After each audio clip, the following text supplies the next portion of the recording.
Pasa el tiempo, y hay artistas que parecen nacer para hacer reír a un país, aunque por dentro estén aprendiendo a resistir en silencio. Y le tienes que gritar, ¡Ken Pompó! ¡Ken Pompó! Chico Che fue uno de ellos. Un hombre imposible de confundir. Su overol, sus lentes, su bigote, su cabello largo y esa manera tan peculiar de pararse frente al público lo convirtieron en algo más que un cantante. Era un personaje entrañable, un símbolo popular, una figura que parecía salida del barrio, de la fiesta, de la calle, de la alegría colectiva de México. Pero detrás de esa imagen sencilla, casi juguetona, había una historia mucho más oscura. Porque mientras el público lo veía cantar, bailar y bromear, su cuerpo empezaba a enviar señales de alarma. Dolores de cabeza intensos, cansancio, estrés, nerviosismo, una presión cada vez más difícil de sostener. Y aún así, Chico Che no se detuvo. No podía detenerse, no quería detenerse. Estaba en un momento crucial. Su música sonaba, su nombre crecía, su público lo seguía con una devoción casi desbordada. Y entonces llegó la noche que cambiaría todo. El 29 de marzo de 1989, mientras dormía en la Ciudad de México, Chico Che sufrió un derrame cerebral. Tenía apenas 43 años. La noticia cayó como una sombra sobre todo el país. Un artista que parecía lleno de vida. Un hombre que había hecho bailar a multitudes. Una figura que todavía tenía discos por lanzar y escenarios por recorrer. Se apagó de pronto. ¿Por qué un hombre tan joven llegó a ese nivel de desgaste? ¿Qué había detrás de sus últimos días? ¿Por qué su despedida terminó convertida en un caos mediático y popular?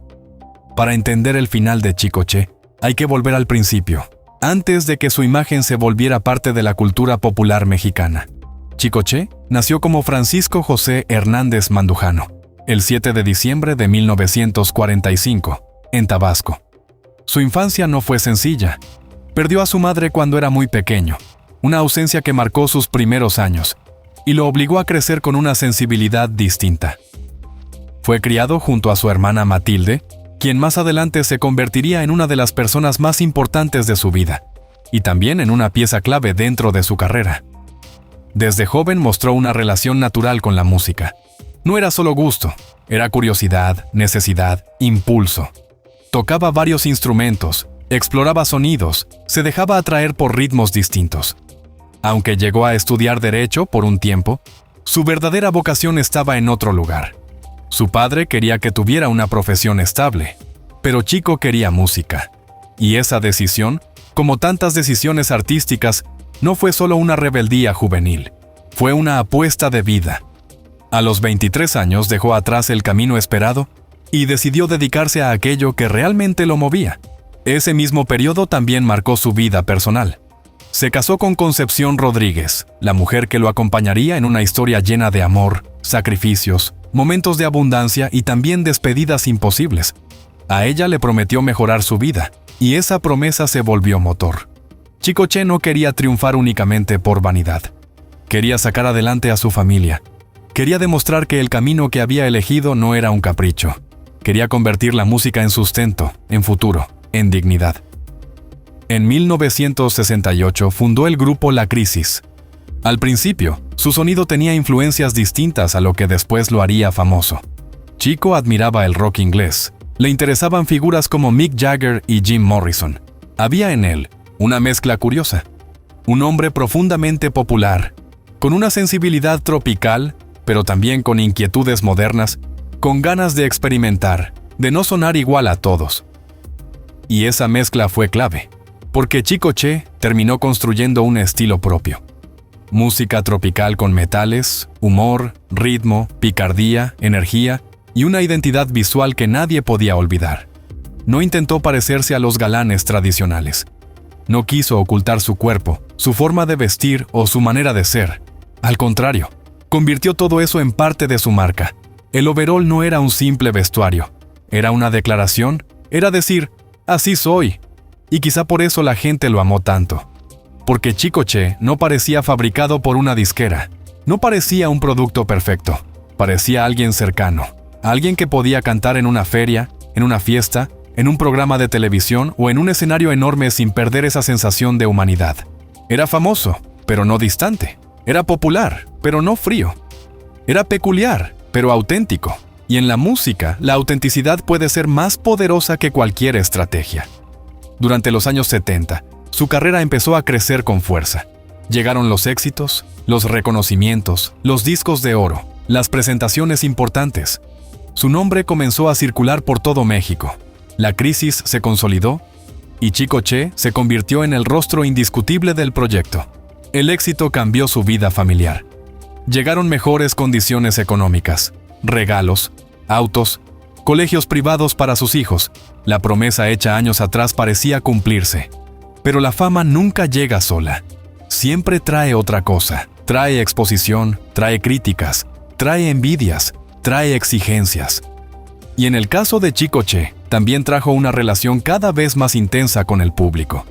Sus seguidores no solo lo admiraban, querían acercarse a él, tocarlo, abrazarlo, sentir que era suyo. El fenómeno llegó a un punto en que se hablaba de una especie de fiebre popular alrededor de su figura. La gente lo perseguía, se abalanzaba sobre él, le hacía regalos extraños, lo rodeaba en las calles. Intentaba romper la distancia entre el artista y la persona. Para cualquier cantante, eso podría parecer una bendición, pero también podía convertirse en una amenaza, porque cuando el amor del público pierde límites, el artista deja de tener espacio para respirar. Chico Che lo vivió de forma extrema. Hubo momentos en los que su seguridad física se vio comprometida. En una ocasión, según se ha contado, personas del público le exigieron seguir cantando cuando él ya no quería continuar. La situación se volvió intimidante y él terminó accediendo. Imagina esa escena, un artista cansado, una multitud que no quiere que se vaya, la música como alegría, pero también como obligación. El escenario convertido, por unos minutos, en una jaula. Pero no solo el público lo presionaba, también el medio artístico tenía sus propias formas de golpear. Chico Che enfrentó burlas, rivalidades y humillaciones públicas. Su imagen, que para la gente era entrañable, para algunos se volvió motivo de crítica. Hubo quienes se burlaron de su cuerpo, de su forma de vestir, de su estilo. En televisión llegó a ser expuesto de manera incómoda, tratado como objeto de risa más que como artista, y eso deja una marca. Porque una cosa es tener sentido del humor, y otra muy distinta es que otros utilicen tu imagen para disminuirte. El overol que el público amaba, algunos lo convertían en burla. Su físico, su manera de presentarse, su diferencia, todo eso que lo hacía único. También fue usado por ciertas figuras para intentar ridiculizarlo. Pero Chico Che no cedía fácilmente. Cuando le pidieron cambiar su vestuario para aparecer en un programa importante, él se negó. Quería cantar como era. Quería presentarse con su imagen. Quería defender aquello que el público ya reconocía como parte de su identidad. Ese gesto parece pequeño, pero no lo es. Porque a veces la dignidad de un artista está en no dejar que otros le digan cómo debe existir. Chico Che entendía algo que quizá muchos no entendían. Su fuerza no estaba en parecerse a los demás. Su fuerza estaba en ser él. Pero ser uno mismo en una industria que exige moldearte también puede ser agotador. Y mientras la presión externa crecía, su salud empezó a resentirse. A finales de los 80, los dolores de cabeza se volvieron más frecuentes. El estrés era intenso. Incluso el ruido del público, ese sonido que antes significaba triunfo, comenzó a convertirse en una dificultad. Escuchar a la multitud ya no era solo emoción, también era una carga física, y aquí la historia se vuelve más oscura. Porque, según versiones cercanas a su vida, en busca de alivio rápido recurrió a sustancias prohibidas, presuntamente aconsejado por personas del medio que le dijeron que eso podría ayudarlo a manejar el estrés. Lejos de mejorar, su estado empeoró. Dejó de alimentarse bien. Su cuerpo empezó a reaccionar con sudoración, nerviosismo, temblores y un deterioro visible. Chico Che, el hombre robusto y lleno de energía que el público conocía, comenzó a adelgazar de manera alarmante. Se veía cansado, agitado, frágil, pero seguía teniendo compromisos. Y esa es una de las partes más tristes de su final. Él sabía que necesitaba ayuda. Llegó a pedir apoyo a su familia. Junto a su esposa, tomó la decisión de alejarse por un tiempo de la música para atender su salud. Pero antes, quería cumplir con lo que ya estaba pactado. Quería cerrar compromisos, quería terminar pendientes, quería no fallarle a nadie, excepto quizá a sí mismo. Porque en el mundo del espectáculo, la responsabilidad muchas veces se confunde con sacrificio extremo. El artista siente que debe presentarse aunque esté enfermo, sonreír aunque esté roto, cantar aunque el cuerpo le pida silencio, cumplir aunque por dentro algo se esté apagando. Chico Che estaba preparando un nuevo álbum. Quería ampliar su éxito, llegar a otros países, consolidar todavía más su nombre. El futuro parecía tener oportunidades, pero su cuerpo ya estaba en otra conversación. Y la noche del 29 de marzo de 1989, todo terminó. Su hermana Matilde, quien además era su manager, fue quien lo encontró. Y de pronto, esa mujer que había sido parte de su vida desde la infancia, tuvo que convertirse en mensajera de la peor noticia. El hijo mayor de Chico, Francisco José, recibió la llamada. Primero intentaron decirle que su padre estaba muy grave, pero él lo intuyó. Supo que algo irreversible había ocurrido. Había acompañado a su padre en giras, había visto de cerca al artista y al hombre, y en ese instante, entendió que la vida familiar acababa de partirse en dos. Su madre, Concepción, recibió la noticia entre rumores, confusión y dolor. Cuando finalmente se confirmó lo peor, la tragedia dejó de ser una posibilidad y se volvió realidad. Chico Che había muerto. Y entonces comenzó otra batalla, la batalla por despedirlo. Sus restos fueron velados en la Ciudad de México, en una funeraria donde acudieron músicos, conocidos, medios de comunicación y personas del ambiente artístico. Pero lo que debió ser un momento íntimo empezó a transformarse en una escena incómoda. Cámaras demasiado cerca, reporteros buscando imágenes, un dolor familiar convertido en noticia nacional. Su hijo Francisco no pudo soportarlo. Según se recuerda, tuvo un enfrentamiento con camarógrafos al pedir respeto por su padre, y es difícil no entenderlo. Porque cuando muere una figura pública, muchas veces el duelo de la familia queda secuestrado por el morbo. El artista deja de pertenecer solo a los suyos. De pronto, todos sienten derecho a mirar, a opinar, a acercarse, a registrar el último momento. Pero para una familia, ese cuerpo no es una noticia, es un padre, un esposo, un hermano, un ser amado. La presión mediática fue tan fuerte que la familia decidió salir de la capital lo más pronto posible. Querían llevarlo a Tabasco, su tierra, su origen, el lugar donde su historia había comenzado. Pero si en la Ciudad de México el duelo fue difícil, en Villahermosa se volvió monumental. Cuando el cuerpo de Chico Che llegó a Tabasco, la multitud ya lo esperaba. No eran cientos, eran miles. Miles de personas que sentían que también tenían derecho a despedirse de él. Fanáticos que lo habían visto crecer, que lo sentían propio, que no querían quedarse fuera de ese último adiós. El ataúd fue colocado en su casa, en la calle Mario Brown, y durante horas desfilaron miles de personas frente a sus restos. Se habla de una cifra cercana a los 30,000 seguidores, una cantidad enorme, un fenómeno social, un duelo colectivo que convirtió la muerte de Chico Che en uno de los acontecimientos más recordados de Tabasco. Pero para su esposa, esa multitud también significó una pérdida íntima. Años después, Concepción admitiría que no tuvo un verdadero momento a solas para despedirse de él como hubiera querido, y esa frase duele profundamente. Porque el pueblo pudo despedir al ídolo, pero la esposa apenas pudo despedir al hombre. La despedida terminó desbordándose. Cuando el ataúd fue llevado al Panteón de Villahermosa, algunos seguidores rompieron barreras, intentaron acercarse más, subieron a lugares altos para ver, empujaron, lloraron, gritaron. El dolor popular se convirtió en caos. Fue una muestra inmensa de amor, pero también una muestra de cómo la fama puede arrebatarle privacidad incluso a la muerte.